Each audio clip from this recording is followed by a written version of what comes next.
Bonjour le cercle du luxe de soi. Assumer nos rôles, maîtriser les paradoxes.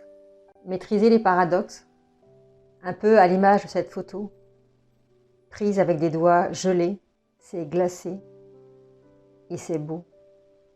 Aujourd'hui, nous sommes depuis plus de 3 semaines en confinement et chacun réagit à sa manière, avec son histoire, avec son envie, avec son état d'esprit. J'ai envie même de dire l'état d'esprit de la personne qu'elle sera à la fin de ce confinement.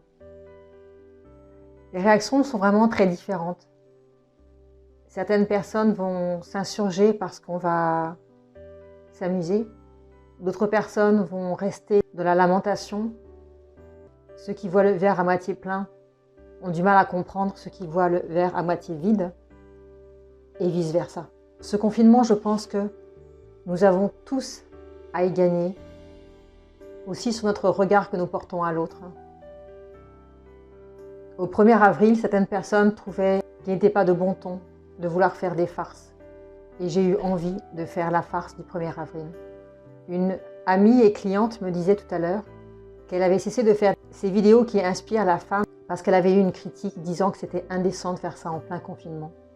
Nous avons chacun nos rôles, notre ressenti, notre façon de vivre nos vies, et particulièrement ce confinement.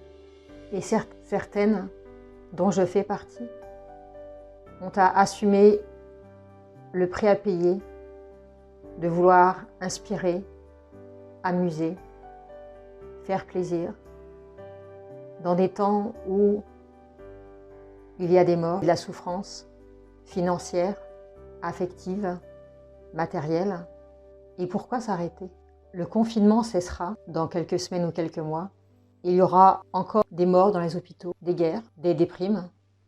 Et c'est justement à nous qui avons ce désir d'accompagner, d'aider, d'interpeller, de tenir, d'être là, malgré la critique.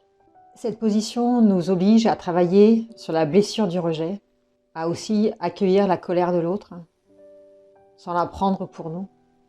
Nous sommes responsables de nos propos et notre interlocuteur est responsable de la façon dont il accueille ses propos. J'ai eu mon premier hater sur Facebook qui disait que j'allais mourir. Oui, nous allons interpeller, pousser dans les retranchements. Oui, notre joie de vivre renvoie à des blessures émotionnelles. Et si le moment de guérir était venu, le moment de se regarder en face.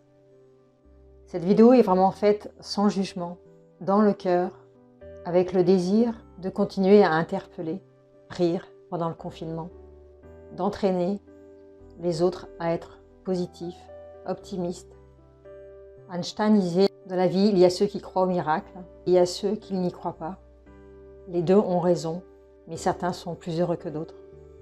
J'ai choisi d'être heureuse, là où je suis, là où j'en suis, et de voir le meilleur pour là où je vais. Prenez soin de vous, prenez soin de vos proches, prenez soin de la personne qui va émerger après le confinement. Et bien sûr, likez la page, abonnez-vous à la chaîne et à demain.